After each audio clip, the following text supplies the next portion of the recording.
Cascade Hoops Talk, bringing the world NAIA basketball one podcast at a time.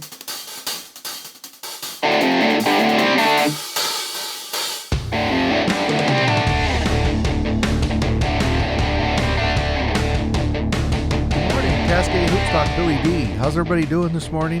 Hey, today we're going to have Riley Minix. You guys know he's a two-time All-American out of Southeastern.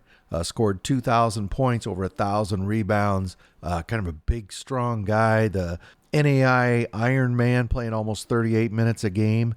Most of you probably already know Riley played his 4 years at Southeastern and has just recently announced he's going to go over and play his graduate year or his fifth year, the COVID year. He's going to play over at Morehead State, so we're going to ask him about that as well. But you're going to enjoy Riley Minix. He's a really good guy. And he's a great basketball player. So I'm going to shut up and let's take a listen to Riley Minix, Southeastern Fire.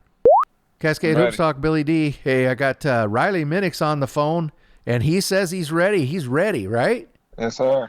Thanks for having me. Hey, Riley, thank you so much. You know, I want to talk about your amazing career at Southeastern, playing in the furnace for the Fire. We're going to talk about you making the decision to go play some D1 ball next season over at Morehead State, which I think is amazing.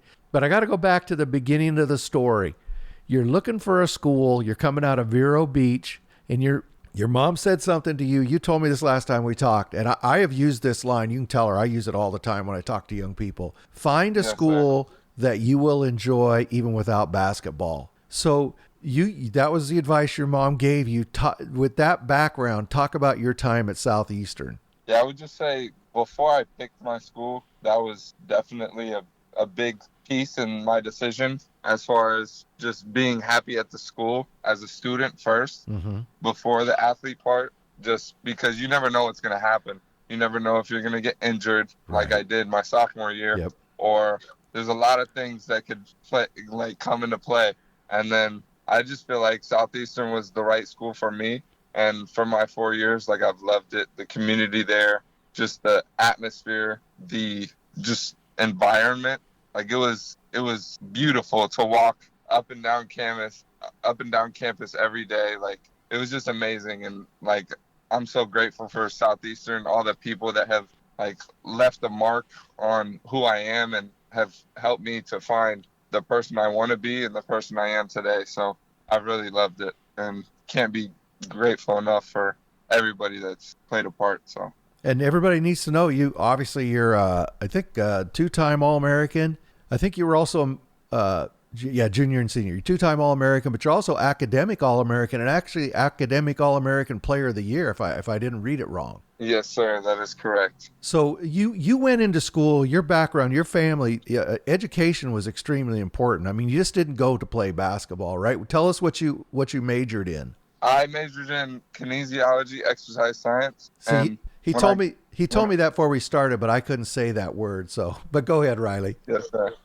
So when I got to school, I didn't really know what I wanted to go into, but I knew I loved sports and I wanted to stay in that field. And I was between sports management and then some other things, maybe business, but I wasn't really sure on what to pick yet. And then I found kinesiology, exercise science, which is just the study of how the body moves. And I've just always loved the ins and outs of everything that goes into basketball and just sports in general.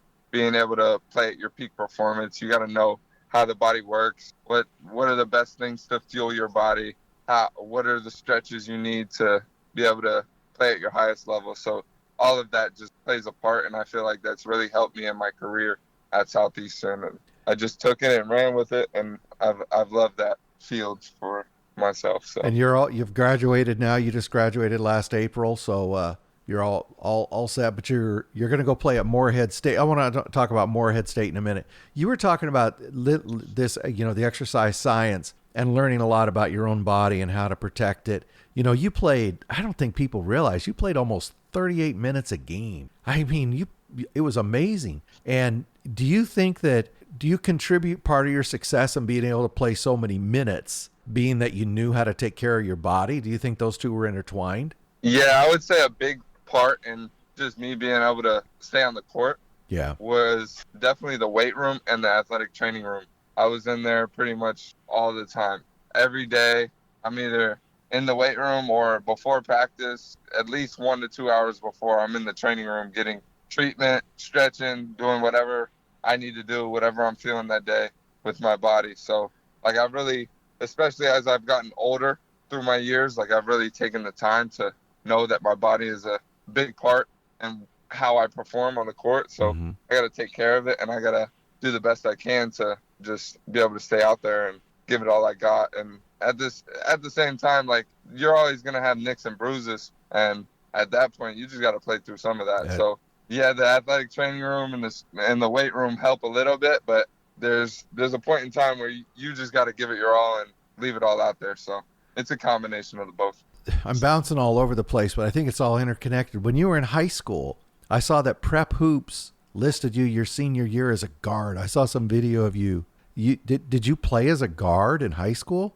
So growing up, probably from third through maybe 7th, 8th grade, I was more of a guard just because, especially in my younger years, like, I was one of the only kids that knew how to handle the ball, even though I was tall for my age. Oh, okay. Like, not many people could handle it. So I would have to bring the ball up the court, and that's where I kind of figured out, like, I got to be able to play all positions. And then going into high school, I played more of a forward role, but at the same time, like, I would dribble it up the court. So, like, I was kind of like a point forward that anybody could handle the ball on the team. And, like, I've always taken that as a piece of my game as far as, like, being able to handle it from the outside, which just has helped me to become more diverse and do more things and not be bottled down into the big man role, you could say. Yeah, because you definitely another guy kind of like that is, I mean, you played against him there in Kansas City, Josiah De La Cerda. You know, he's a big, strong guy, but he can definitely play outside, and he shoots a three really well. But Yes, sir. you're like him. You really can't be pigeonholed. Also a big, strong guy. I've seen you just manhandle guys. You're very strong for your size. But what you really special, you score, what'd you average this year? 26 points a game, 2,000 points in your career, 1,000 rebounds. But this season you averaged, I mean, what was it? Almost 14 rebounds a game. You're the top rebounder in the country. I mean, what makes you so proficient at going and getting the ball? I would just say being in position. I feel like, yeah, there's times the ball just comes to me, and then other times it's just having a feel for the game, knowing when the shot goes up from the right side corner, get to the left, or just little things like that, and being able to put my body in a position to box people out and being sturdy, having a sturdy base. Like, my legs are pretty big, so I feel like that helps me, and I've become more athletic throughout the years, so I can be able to bang and then go elevate for the ball. So it's just all that coming into play, and just being able to,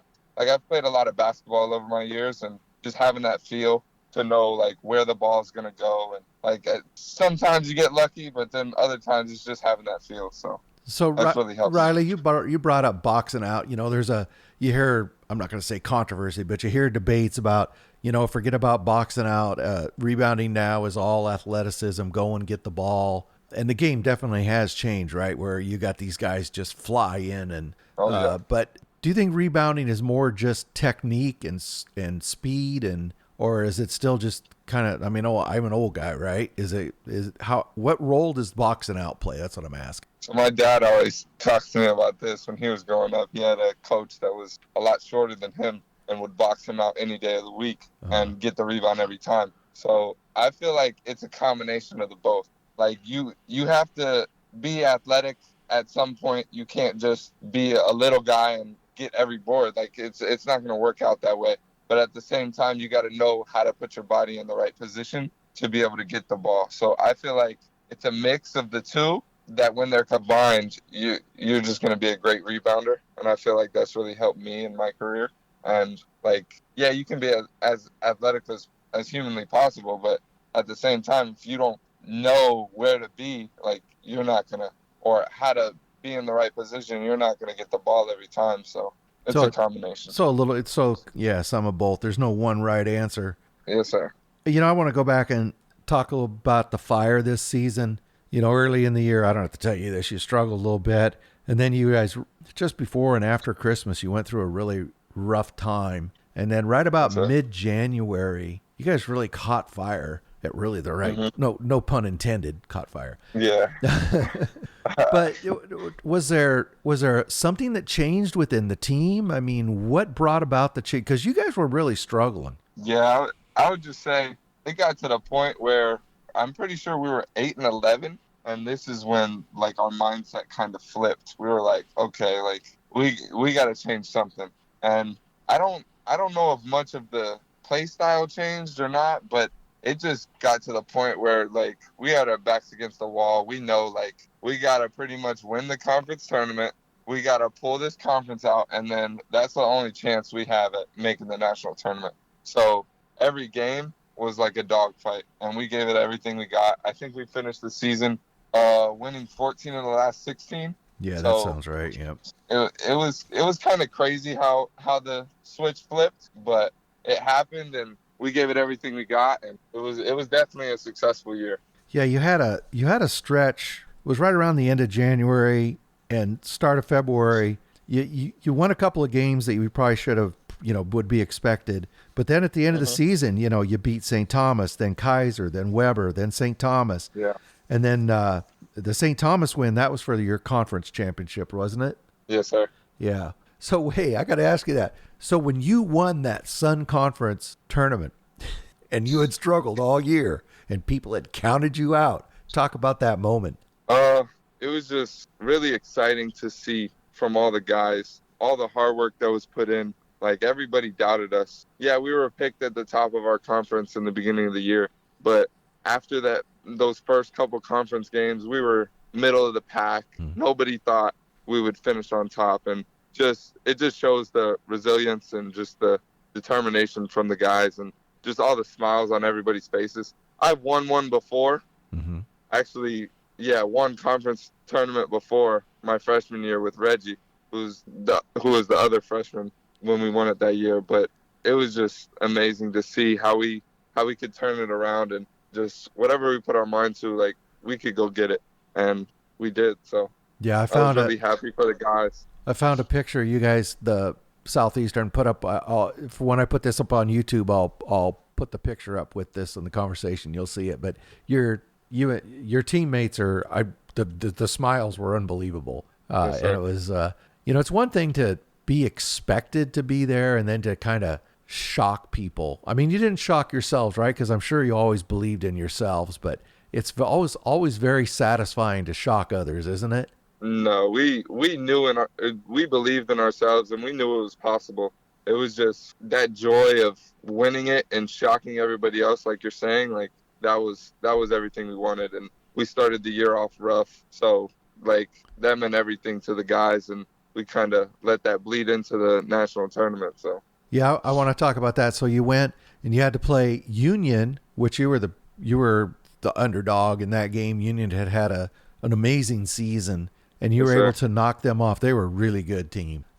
You guys must have been playing really good at that time, because then you turned around, I think it was the next day, and you beat Faulkner. And Faulkner and Union, Coach Anderson, Faulkner. I mean, those are Coach Sanderson and Coach Burton at Union. I mean, two of the better coaches in the country. Talk about those two wins. Those were huge. Yeah, those were big time. Union had some really good guards that were tough to stop. They were hitting some tough shots, but we just stuck it out, clamped down on defense in the second half. We knew every night wasn't going to be our best shooting night, and I feel like we talked a little bit before the call, but we kind of settled a little bit over the year. But on the defensive side of the ball, we knew, like, if we gave it our all on that side, we could beat anybody. Yeah. And that's what it came down to in these two games. We just gave it everything we had on defense, and they hit some tough shots, but the next play, we always thought in the next play, and we just kept moving forward, kept buckling down on defense, and we pulled both of them out. They were both tight games, and we came out on top. So yeah, you and I talked about that before. As you said, you guys did struggle a bit shooting this year, but you took pretty good care of the ball, and then you held teams to 41%, that's pretty good. But so you know what they say, defense travels with you every night, right? You're not going to always shoot the ball well. And then Yes, sir. so you get to Kansas City, and I'm sure if you look back, you'll be happy with what you were able to achieve. But I'm sure at that point, everybody's thinking national championship, Final Four, right? And Oh then yeah. you played an OUAZ team, Ottawa, Arizona, that Mhm. was really on a roll, and that game was a battle. Oh yeah. I thought Riley. I'm curious what you said. I think toward the end of that game, I thought you looked tired personally. Just talk about that game. Yeah.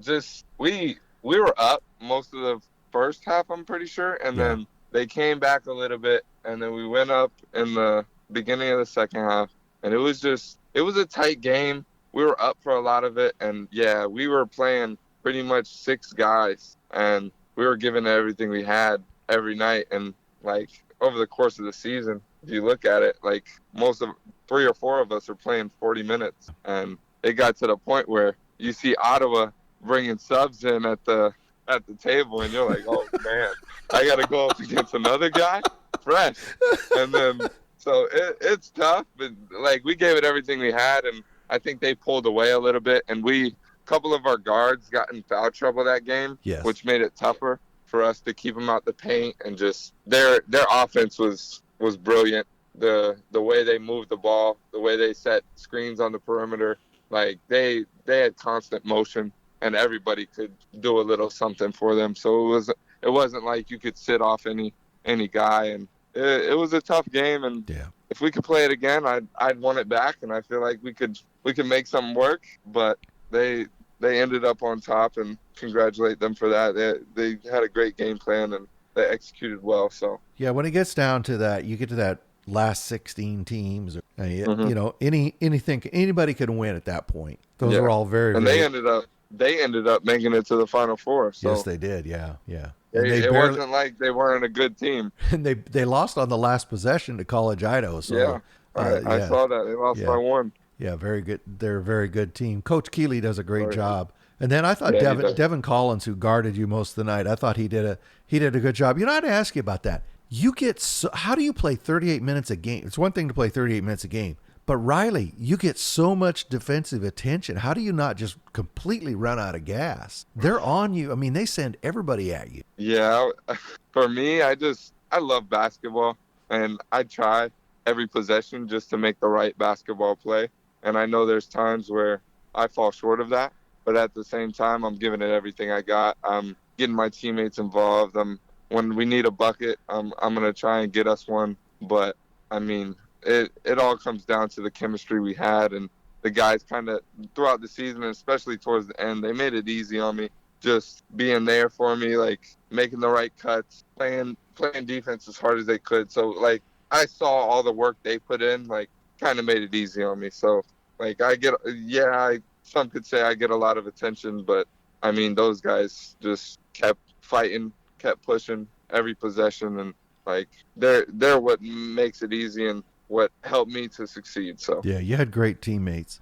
You know, I yes, have sir. one more Southeastern question. You and Mhm. I talked about this for a minute before we started, but while you were there, you ended up having three coaches. We talked a little bit about this last time you and I interviewed, but Yes, sir. how much did that affect the program or your time there? The three coaches it's a lot to go through in college career. Oh yeah. So getting there, I didn't really get to play for Coach Barsh, who was the coach. Well, Coach Barsh and Coach Lee recruited me, so I didn't really get to play for Coach Barsh. And then Coach Levers comes in, and I mean, I'm so thankful for that guy. Just the culture he set, like the team atmosphere and the brotherhood that we built under him. It was amazing. Like I was kind of nervous coming into college, not knowing what coach I was gonna have, but like I'm super thankful for what I was given, and just having him as a role model and a figure to look up to every day. So he really helped me. And then when Coach Lee got the team, it's just more of the same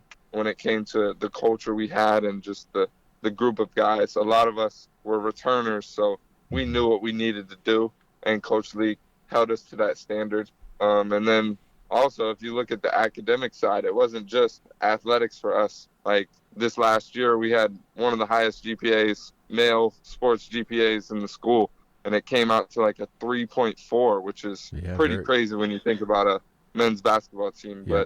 But Like, it was just the culture and the program that was set my freshman year and just kept it rolling. So I'm just thankful for all three coaches that have played a part in my college career so far, and they really helped me to become a leader and help build a successful team each year. So after this season, you went ahead and put your name out. I don't know if you officially entered the portal or what you did, but you decided that with this graduate year you have, you're going to play at Morehead State. You're going to play in the Ohio Valley Conference. I think it's a great move for you.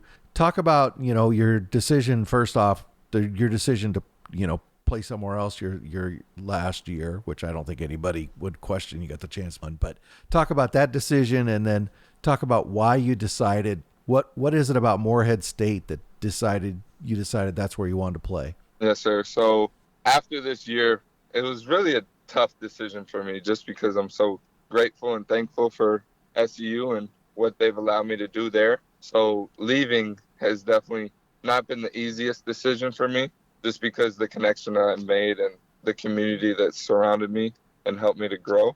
But came down to after the season, talked to my coach, and I was like, man, I really want to play at the highest level. I want to see where my game can get to, where my potential is at its ceiling. So I didn't enter the transfer portal, but I've had a couple coaches reach out, and they reached out to Coach Lee, and I didn't want to enter the transfer portal just because I know how crazy and chaotic it can get, just having so many schools reach out and having to determine which one. So I was trying to keep it in-house, and whoever reached out, okay, I'll talk to you, and I didn't want to make it a big deal. So Morehead State ended up reaching out, and they knew. Do you know Alex Gross? Yes. 2 years ago, he played at Olivet Nazarene. Yes. So Alex Gross played there last year, which kind of started the connection. And he put my name out to them, and they, like, Alex was very successful there. So he helped me out and giving him my name and talking to him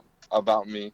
And then they reached out. I talked to him a few times, and I ended up going on the visit and just going to that campus and just meeting the coaching staff, and the program they have set reminded me so much of just Southeastern. And it's just a team like that is something that just pulls me to them. Like, I want to be a part of that. I want to be a part of a successful team, not just because they're winning games, which they are. Yeah, they have their a good program is really good, and they have a really good winning culture.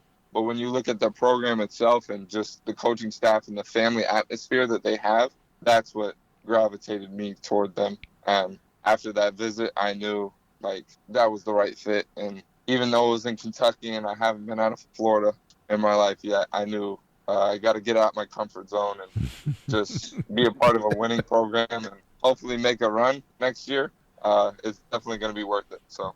Yeah, it's funny you say that. That was, Mason Walters is going to go play at Wyoming. That was part of his reasoning too. He goes, well, I got to get away from home for a bit. And, yes, sir. How hard is it going to be for your parents? I don't know what the drive is up to Kentucky. It's quite a haul, isn't it? Oh yeah, it's 14 hours. So they'll probably have to watch you on video most of the time. Yeah, they'll watch my games on TV, and then they'll definitely make a few trips. Yeah. They're already looking at flights and trying to figure out what game plan, the strategy to get down and get back for work and all that stuff. So they're loving it. They're thinking about retiring as well, just in case, just so they don't have to miss any games. There you go. Talk about your family support has been amazing. I found an old video on Twitter where they're dropping you off at Southeastern and you're in the dorm room. And it was only 2019. It just seems like so long ago. Talk about the support of your family. The older I get, the more I see, like, my family is everything to me, and just their continuous support. And, like, my brothers watch all my games. I have 3 brothers, 1 younger, 2 older. And then my parents, like, they've really they've backed me on all my decisions. They've helped me to grow. They challenge me. Like, it's a combination of everything that they've done and everything they've given me in my life. Like, I'm so grateful for all of them, and I wouldn't want it any other way. So my parents went on the visit with me, and they knew it was the right fit. They knew, like, this was the right program. And just their guidance and their affirmation of my decisions and just everything that I want to do and backing me on all of it, It's I'm pretty much speechless. I don't even know how to thank them enough. I know I would never be able to. So just continuing to love them and just be there for them when they need it. That's what I try to do. Well, that's pretty cool. You know, Riley, I've followed your career pretty close. You're one of my favorite basketball players to watch. I know you're going to have a great year at Morehead State, and I can't wait to see you play. I call it TV basketball. Can't wait to see you play there at Morehead and tear up the Ohio Valley Conference next season. Yes, sir. I appreciate you. I appreciate you giving me the time and just having a conversation. I love basketball, and I love talking about making decisions and being able to put my family out there and my teammates. It's truly humbling and an honor to be a part of what you do. So, well, Riley, next year when you get over to Morehead State and you find out how nice all those 4-star hotels are and everything, and maybe we can get you back on. You can talk some Ohio Valley basketball. Oh yeah, that sounds great. I'd love that. Well, thank you very much, Riley. I appreciate it. Thank you. That's Riley Minix, a Southeastern, and the future Morehead State. Thank you very much. Hey, thank you very much to Riley Minix. We certainly wish him a lot of luck moving forward. He's going to do well at that at Morehead State. He's got that body. He's big and strong. He can shoot from the outside. He can rebound. I think he'll be a good fit there at Morehead State, and we can't wait to watch him next season. Hey, continue to follow us. You'll see that we also post these up on YouTube, turn them into videos, try to show you a little bit of video and some pictures as you listen to the interviews. We continue to work on our format, I'll call it, for next season, but I continue to learn some of these tools. So, stay tuned and, just be patient with me if things don't work out right the first time. But I'm trying to do as a dynamic reporting of NAIA basketball as possible. So with experimentation sometimes comes failure. But anyway, thank you for everybody who follows me, and I hope you enjoy these postseason interviews. If you're a coach and you have any player that would like to be interviewed here in the postseason, just give me a shout. Just DM me on Twitter, and we'll certainly try to get them on. And fans, don't forget to support your local NAIA school, and never forget that NAIA basketball is the best entertainment value in America.